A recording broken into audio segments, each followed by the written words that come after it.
Hello everyone.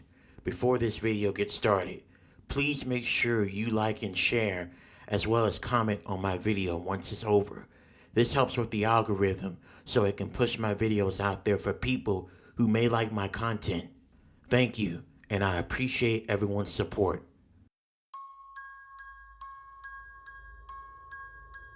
I would have never thought this would happen.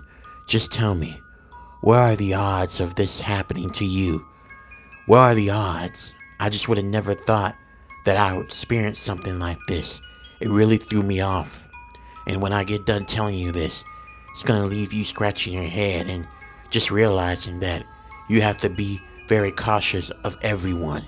And when I mean everyone, I mean everyone. So this happened to me 5 weeks ago. I was leaving my restaurant that I own off of the outskirts of Kentucky.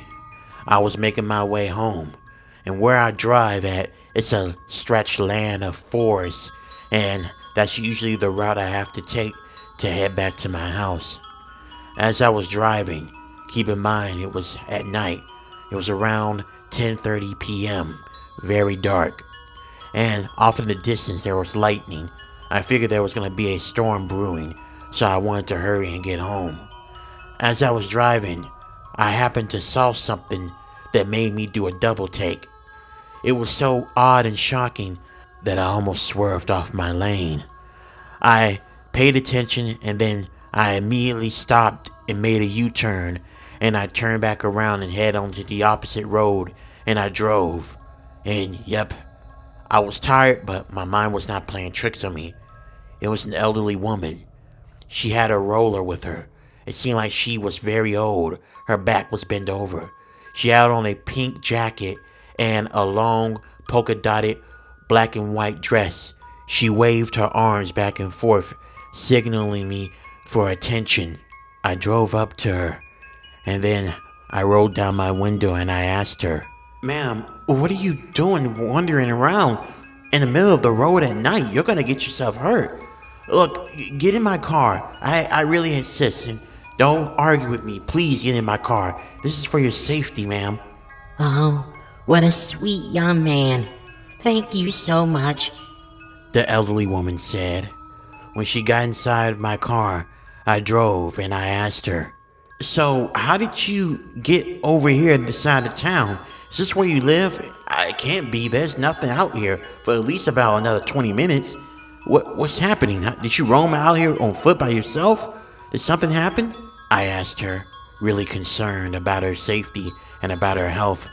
She responded by telling me, I'm sorry, young man. I really wish I remembered, but I don't even remember. All I remember was I was at my house and I blacked out, and I remember you yelling at me, and I was out here in the forest. I'm so sorry. I just can't remember. "It's all good, ma'am. Let's just get you home. Can you tell me where you live?"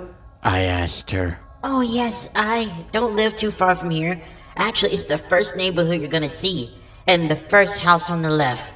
I drove for about a couple of minutes more, and I realized where she lived was not too far from me, so I didn't mind taking her back to her place. When I got to her house, something felt very off. It looked like her house was abandoned, like no one lived there for 20 years. The elderly woman then replied to me, Thank you, young man, for taking me home. And to show you my appreciation, I'm gonna walk into the house and get something for you. It's my way of saying thank you. I'm pretty sure your parents are happy that they raised a very kind and gentle young man. "Okay, I'll be right here," I responded to her. I helped the elderly woman out of my car, and then I watched as she went inside her house. I stand outside of my car leaning on the hood and just waiting for the woman to come back. It felt like 10 to 15 minutes I was waiting outside, and I had not seen the woman come out of the house once since she came here. And then I saw the front door open, and I thought it was the elderly woman, but instead it was two hooded figures that came charging towards me. And if I didn't know any better, as I looked down, I saw something shiny. It looked like it was a knife. I had no time to react. I just immediately got away from the hood of my car and jumped inside and started up the car. and I drove off, but not before one of the men scraped his knife on the back of my car. I drove out of there so fast I didn't look back. I remember having anxiety attacks. I couldn't catch my breath. At one point as I was driving, I thought I was going to get into an accident, but I didn't. I called 911 and I reported about what happened, but nothing really came of that report.